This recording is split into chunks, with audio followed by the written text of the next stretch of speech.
Kalau dulu sih awalnya semester 1 awal tuh 6 bulanan gitu ya, semester berapa bulan ya? Itu masih yang kupu-kupu, kuliah pulang gitu. Beradaptasi ya Iya, mungkin Bu. tapi setelah dapat influence dari teman-teman gitu ya, akhirnya jadi kura-kura. Apa tuh? Kuliah rapat. Gitu. Ilmu administrasi negara atau publik ini, menurut saya ilmu yang cukup akomodatif untuk semua kalangan. Kenapa? Contoh saya memiliki expert di bidang IT, teknologi, developing, dan juga big data. Itu bisa diakomodasi secara penuh di administrasi publik ini pada kategori electronic governance atau digital governance.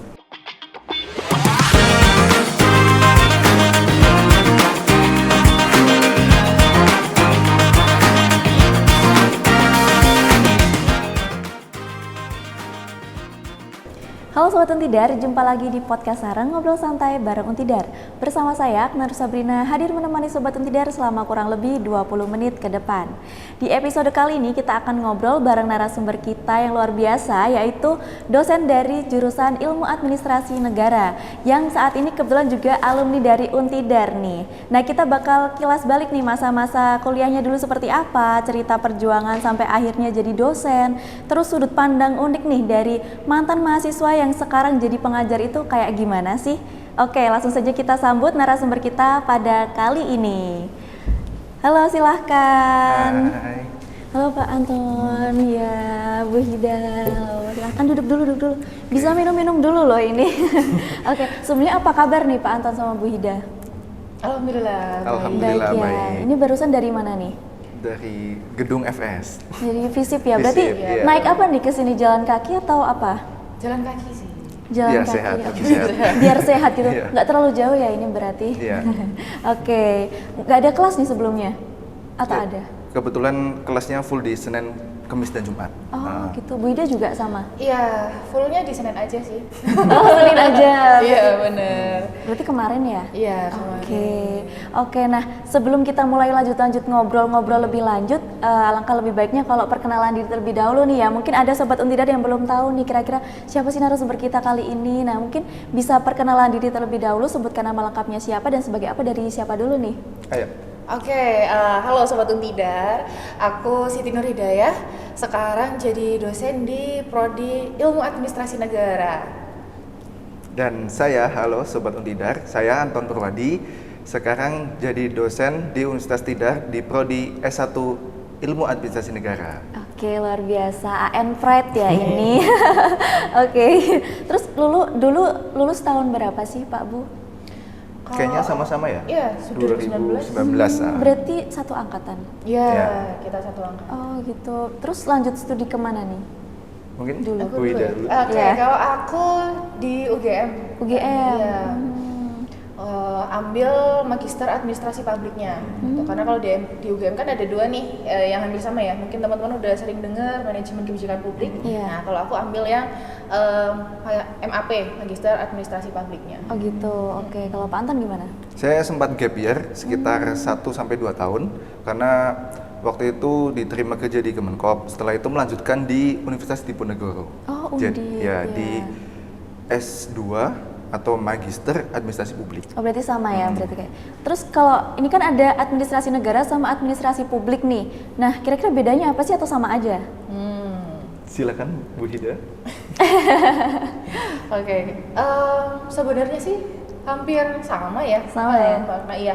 Karena kalau sebenarnya kalau negara sendiri gitu ya, administrasi negara, kalau misal kita bahasa Inggris kan gitu ya, Iya. nah, itu masih sama-sama pakai public sih sebenarnya. Sebenarnya sih hampir sama. Saya menambahkan sedikit. Iya, boleh. Itu seperti paradigma ya. Jadi paradigma, sudut pandang ya. kan itu mungkin sudut pandang dulu. Nah, sekarang sudah berganti paradigmanya ke arah publik. Jadi seperti halnya laptop, HP, jadi Iya. perlu ada update software gitu. gitu. Update paradigma sehingga bisa lebih relevan dengan keadaan nowadays. Oh Wih. gitu, berarti tapi artinya sama aja ya ini. Iya, Oke. iya. Terus kalau boleh tahu alasan memilih jurusan administrasi negara sendiri apa sih? Atau administrasi publik ya? Oke, mungkin Anton dulu. Oh, kalau saya, Iya. menurut saya gini, jurusan atau ini ya, ilmu administrasi negara atau publik ini, Iya. menurut saya ilmu yang cukup akomodatif untuk semua kalangan. Kenapa? Contoh saya memiliki expert di bidang IT, teknologi, developing, dan juga big data. Itu bisa diakomodasi secara penuh di administrasi publik ini pada kategori electronic governance atau digital governance. Nah, seperti hal yang lain, jika dia expert di bidang sumber daya manusia, masuk ke MSDM. Kalau dia nanti bisa bikin sakip, lakip, dan juga yang suka atau expert di bidang lingkungan, ada kebijakan lingkungan, ada profesor di Undip namanya Prof. Kis juga, terus ada di kebencanaan juga ada di mitigasi bencana. Jadi menurut saya administrasi negara atau publik ini menjadi salah satu cabang ilmu yang akomodatif di semua lini atau kalangan gitu. Semuanya ada gitu ya? Bisa masuk publik ini. Iya. Oke. Kalau Bida gimana? Oke, sebenarnya kalau awalnya ya kenapa milih di administrasi negara tuh karena aku mikirnya mungkin ini semua mahasiswa administrasi negara awalnya juga mikir nggak ada hitung-hitungannya nih. Iya. Oh ini itu administratif kan gini-gini aja, nulis-nulis aja gitu ya. Nah tapi ternyata sama seperti kata Pak Anton tadi, ketika kita udah terjun ke sana ternyata ini cukup multidimensi gitu ya. Jadi kita bisa belajar manajemen bencana, pelayanan publik, kemudian mungkin nih kalau misal mau ngerambah ke bisnis kita bisa lihat juga administratif entrepreneurship-nya di situ seperti apa gitu. Oke, berarti memang cabang ilmunya ada banyak ya administrasi publik ini. Oke. Terus kalau dulu awal mulanya jadi dosen itu kayak gimana? Apakah memang udah cita-cita nih dari dulu waktu kecil sampai sekarang atau gimana? Siapa dulu nih? Oke. Ladies first. Oh, ladies first. Keren banget nih. Gentle ya. Oke, kalau misal aku sih waktu kuliah gitu ya, ketika ngelihat dosen waktu itu, waktu saya kuliah S1 dulu, dosen-dosen muda yang sekarang jadi partner kerja gitu ya, itu ternyata kasih apa ya, kayak inspirasi gitu. Oh, pengen deh jadi dosen seperti mereka kayak gitu. Atau kalau enggak mereka itu ternyata bisa memberikan apa ya, seperti pemahaman baru gitu. Apalagi kita nih dari SMA yang pemikirannya masih istilahnya apa ya, cukup idealis lah kayak gitu ya. Kemudian ada mereka yang membuat kita menjadi lebih berpikir kritis gitu. Nah poinnya ada di situ sih, kenapa sih awalnya pengen jadi dosen. Oh gitu, tapi berarti enggak cita-cita dari dulu kecil gitu? Enggak ya? Sih, kalau dulu kecil justru pengennya jadi presiden saya. Oh gitu. Enggak wapres dulu? Oh enggak, langsung presiden? Enggak nanggung-nanggung ya ternyata cita-citanya waktu kecil gitu. Oke, kalau Pak Anton gimana? Iya, sebenarnya dari keluarga itu semua keluarga pendidik. Jadi dari simbah dulu guru, terus orang tua saya juga guru, dan ayah saya juga kebetulan dosen. Tapi passion saya memang bukan di seperti ini sebenarnya. Sebenarnya bukan dosen gini ya. Karena saat saya S1, saya sudah mulai berbisnis. Jadi mungkin Mbak Ida tahu bisnis saya yang kosmetik. Oh iya. Terus ya banyak karena sedang mencari tata kelola yang bagus, Mbak. Oh gitu. Jadi bisnis itu kan dicari tata kelolanya. Jadi misalnya dari bisnis kosmetik kita tahu tata cara untuk dapetin pola keuangan yang sebenarnya kayak apa gitu. Nah, sebenarnya saya di bisnis dan saya setelah S1 lulus itu fokus di bisnis sosial media marketing. Namun karena apa nih? Karena apa nih, penasaran banget. Gini, jadi saat S1 sudah diracik, bukan diracik ya, sudah di bumbu ya. Atau diracunin. Ya, ininya sudah di-influence sama pembimbing saya bahwa untuk bisa lebih meningkatkan potensinya, waktu itu sedang riset tentang citizen engagement.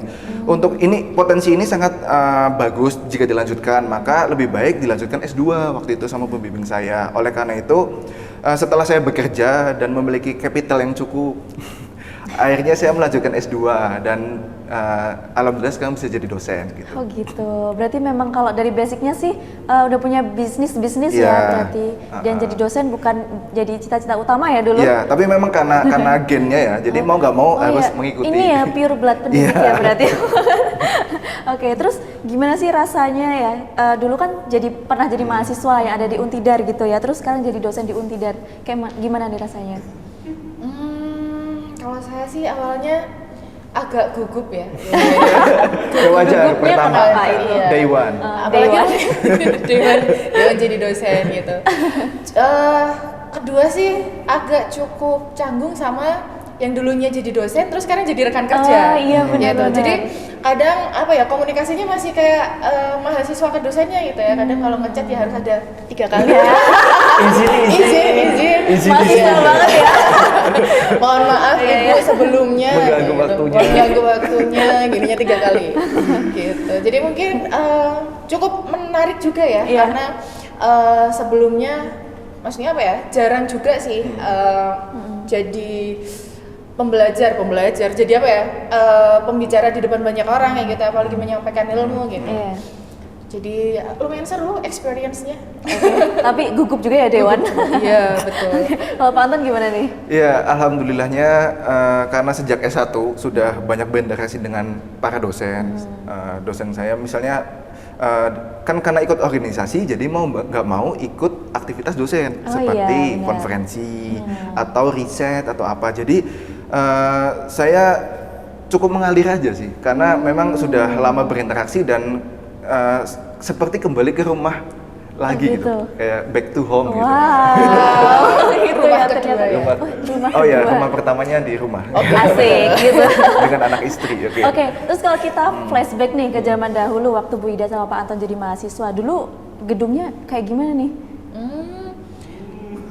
Mungkin kalau teman-teman main ke Tuguran yang dekat masjid, itu dulu kita belajarnya di situ. Ya kayak cukup ini kecil ya daripada sekarang. Kalau lihat fakultas kita sekarang kan, wow, sekarang udah besar gitu. Kalau dulu memang ya segitu aja tempat kita belajar gitu. Nggak ada lab-lab. Kalau sekarang kan ini ada lab ilmu, lab hukum, AN semuanya ada gitu. Kalau dulu memang cukup kita belajar di mana masih peralihan nih antara swasta ke negeri kayak gitu. Tapi masih perkembangan. Waktu Bu Ida sama Pak Anton masuk itu udah negeri atau masih? Sudah. Ya? Sudah 2015 sudah negeri.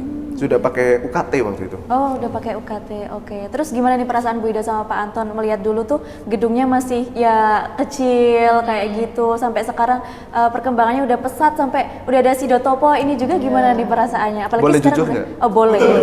Boleh. Oke. Ya, boleh dong. Saya dulu lulus dari SMA 1 Pemalang. Mungkin Sobat Undidar yang dari SMA 1 Pemalang tahu bagaimana, bukan megah juga sih, tapi selengkap apa fasilitas dan gedungnya. Nah setelah saya datang 2015 ke Tuguran, kok lebih besar SMA saya. Oh gitu. Ya agak cukup minder sih, tapi ternyata karena saya waktu itu SMA itu berdoa untuk bisa dapetin universitas yang barokah. Jadi barokah kan gak mesti mewah atau apa, tapi intinya bagaimana kita bisa berproses di dalamnya sehingga bisa lulus atau keluar dari situ bisa lebih berbeda dari sebelumnya. Nah ternyata Untidar adalah jawabannya teman-teman. Wih, jawaban atas segala doa yang dipanjatkan dulu ya, keren banget. Oke, kalau beda gimana? Iya, mungkin kurang lebih sama ya. Jadi kalau dulu sering dengar teman-teman bilang, wah gedung kita kayak gedung SD, SMP. Iya. Dulu sering banget dibilang gitu. Apalagi dulu tuh teknik belum seperti itu ya. Belum semegah itu. Masih satu gedung doang. 3 lantai ya. Dua lantai. 2 lantai ya. Itu yang mana nih tekniknya? Depan masjid itu. Itu. Oh, waktu itu masih dibangun, proses pembangunan. Iya, makanya yang beberapa prodi itu mereka kayak migrasi. Migrasi. Iya. Oh gitu. Oh iya. Kelasnya. Iya. Pinjem SMA gitu. Ruang kelas SMA. Benar. Terus ya senang sih lihat sekarang udah berkembang cukup bagus. Iya, fasilitasnya lengkap juga gitu. Apalagi kesini tadi liftnya, masya Allah. Ada 3 gitu ya. Gak perlu antri. Iya. Gak perlu pakai ini. Saya kalau kuliah harus pakai ini biar dikasih akses lift. Aduh. Kan di situ udah ada 2 nih ya.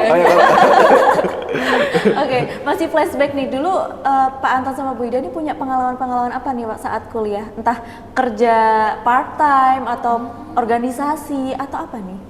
Oke, kalau aku mungkin lebih banyak ke organisasi ya. Jadi kalau dulu sih awalnya semester 1 awal tuh 6 bulanan gitu ya, semester berapa bulan ya? Itu masih yang kupu-kupu, kuliah pulang gitu. Beradaptasi ya mungkin Bu. Tapi setelah dapat influence dari teman-teman gitu ya, akhirnya jadi kura-kura. Apa tuh? Kuliah rapat. Gitu.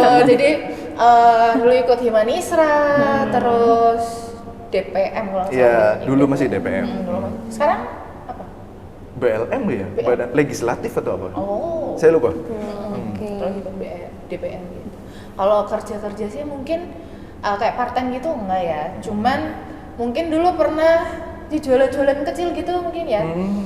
Natrap dulu ada yang masa-masa Nato Republik dari Korea. masa ini kan iya gitu. natrap gitu. Tapi enggak sebesar Pak Anton.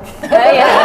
Beda. Ya udah ada perjuangannya Iya. gitu ya, Iya. merintis gitu. Bener. Oke gitu. Kalau Pak Anton gimana?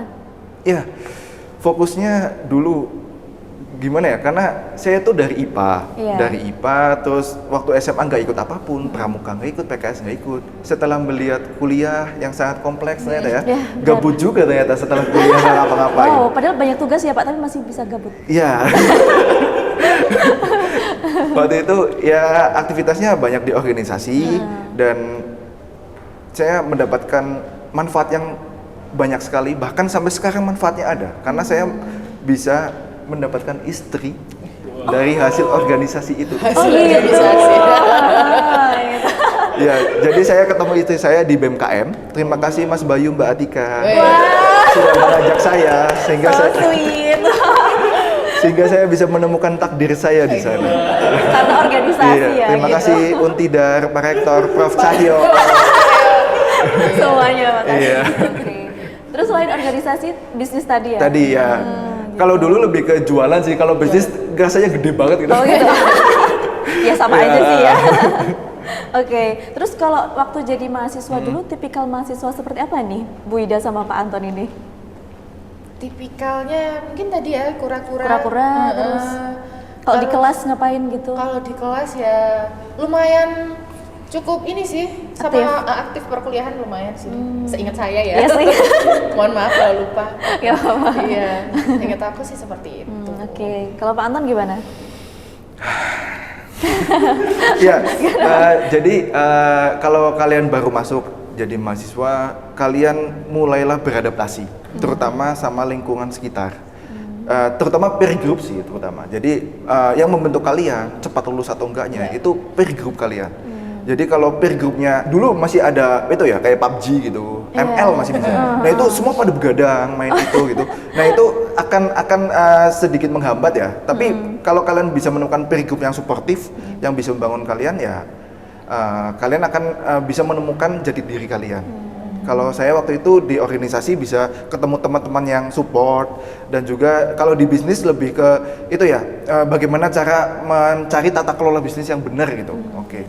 Tapi kalau di kelas cukup aktif juga Pak Anton ini, kayaknya ya. Kalau di kelas, ya alhamdulillah aktif. Tapi gini tipsnya, jadi meskipun kalian di kelas kurang aktif, tapi kalau kalian sudah biasa partneran dengan dosen, melakukan riset atau membantu dosen, misalnya akreditasi atau konferensi atau acara yang ada di prodi, jadi dosen tahu performa kalian, nggak hanya di kelas tapi juga di luar kelasnya gitu. Oke, sekarang kita udah tahu ya Bu Ida dan Pak Antoni dulu tipikal mahasiswa yang seperti apa. Nah sekarang kalau kita bandingkan dengan sekarang nih udah jadi dosen, nah kira-kira mahasiswa seperti apa nih yang kurang disukai nih oleh para dosen? Silakan Bu Ida. Oke, sebenarnya sih apa ya? Aku meyakini bahwa setiap orang itu punya apa ya istilahnya karakteristik masing-masing gitu ya. Mungkin yang agak kurang tidak disukai itu anak yang menyepelekan aja sih. Gitu. Iya. Jadi nggak kayak ngerjain tugas gitu. Iya, nggak ngerjain tugas kayak gitu. Atau mungkin bahkan sampai UAS ataupun UTS tuh mungkin kadang ada yang nggak ngumpulin gitu. Misal kita take home kayak gitu. Jadi kalau misalnya mereka minimal aja mengerjakan gitu kan, kita ada nih yang dinilai. Kalau misalnya nggak ngerjain apa yang akan dinilai? Benar. Jadi mungkin yang menyepelekan itu aja sih yang kurang suka.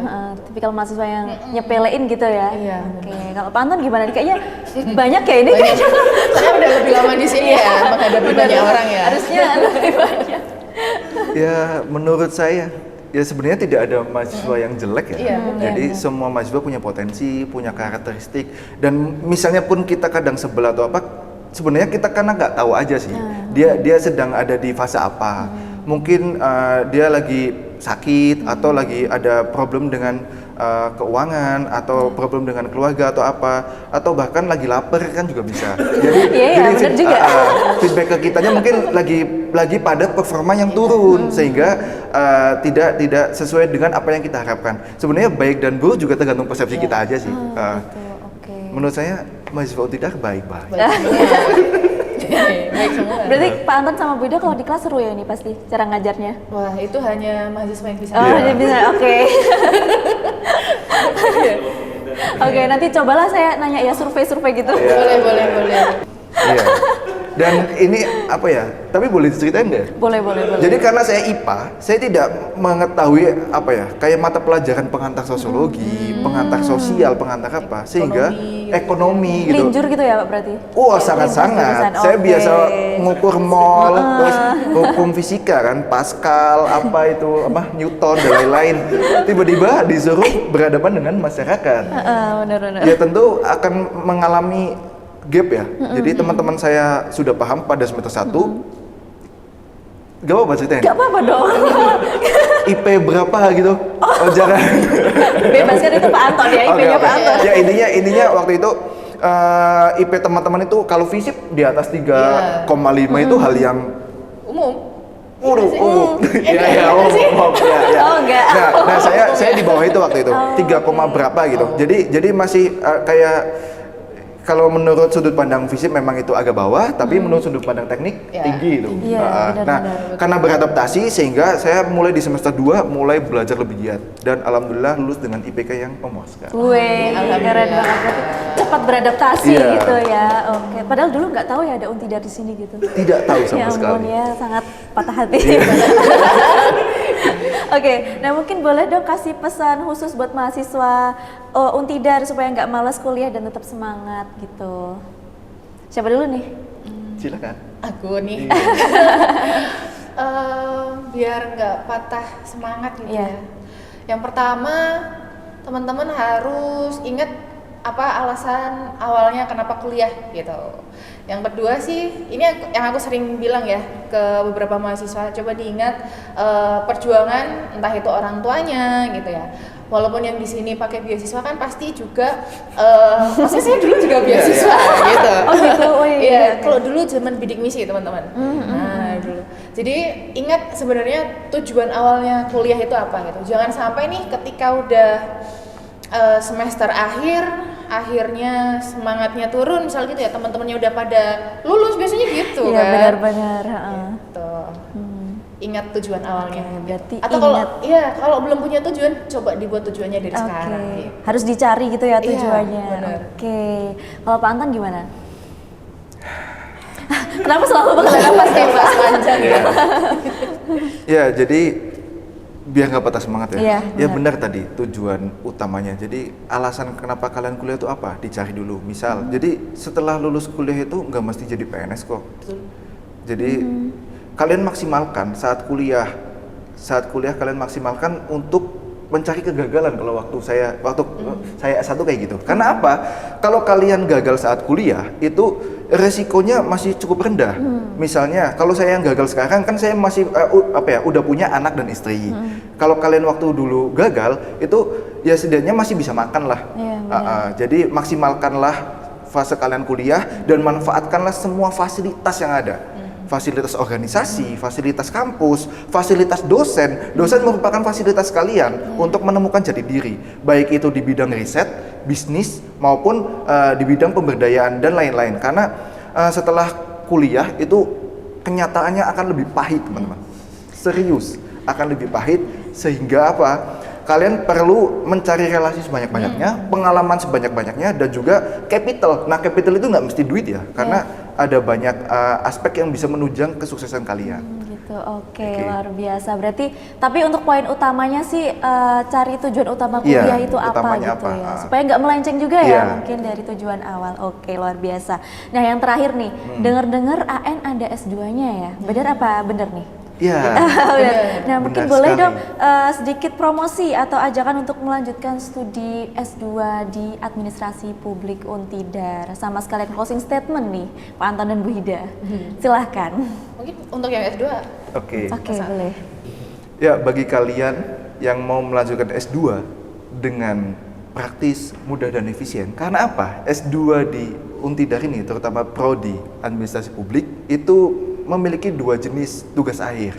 Jadi kalian bisa lulus S2 tanpa tesis. Oh, wow. Terus gimana nih, Pak? Dengan membuat proyek perubahan. Itu cocok banget buat kalian yang tidak apa ya? Intinya tuh S2 kan bisa jadi peneliti dan juga bisa jadi akademisi dan juga bisa jadi praktisi juga. Ya, intinya kalau kalian sudah bekerja terutama PNS itu bisa mengambil tugas akhir di proyek perubahan dan juga UKT-nya cukup terjangkau di area Jateng DIY. Oke, luar biasa. Berarti sudah ada program S2 Ya, prodi administrasi, S2. ya, prodi S2 administrasi publik dan UKT-nya terjangkau dan juga ada pilihan 2 tugas akhir ya, ada tesis sama proyek perubahan gitu. Oke. Kira-kira ada closing statement nggak dari Bu Hida nih? Oke, closing statementnya mungkin ini sih buat sobat Untidar gitu ya. Jangan pernah membatasi diri kalian gitu ya. Kalau mau melompat ya melompat yang tinggi sekalian gitu. Jangan pernah membatasi diri kalian. Oh, misal saya pendiam, saya itu orang pemalu gitu ya. Jangan sampai hal-hal yang negatif yang kalian pikirkan itu membatasi diri kalian untuk terus berkembang. Gitu. Oke, luar biasa. Tepuk tangan dulu untuk kita semua ini. Oke. Nah, dari sini berarti kita bisa lihat nih kalau perjalanan karir itu nggak selalu lurus ya, tapi penuh proses, pengalaman, dan tentu saja semangat untuk terus belajar. Nah, semoga dengan cerita ini bisa jadi motivasi buat mahasiswa AN khususnya dan Sobat Untidar pada umumnya supaya tetap rajin kuliah, aktif berkembang, dan nggak takut punya mimpi besar nih. Dan terima kasih banyak ya buat Bu Hida dan Pak Anton yang sudah bersedia menjadi narasumber pada podcast Sareng pada kali ini. Semoga bermanfaat untuk semuanya. Amin. Gitu. Oke, itulah podcast kita pada kali ini. Saya Aknar Sabrina dan segenap tim Untidar TV pamit undur diri. Sampai bertemu di podcast Sareng berikutnya. Sampai jumpa.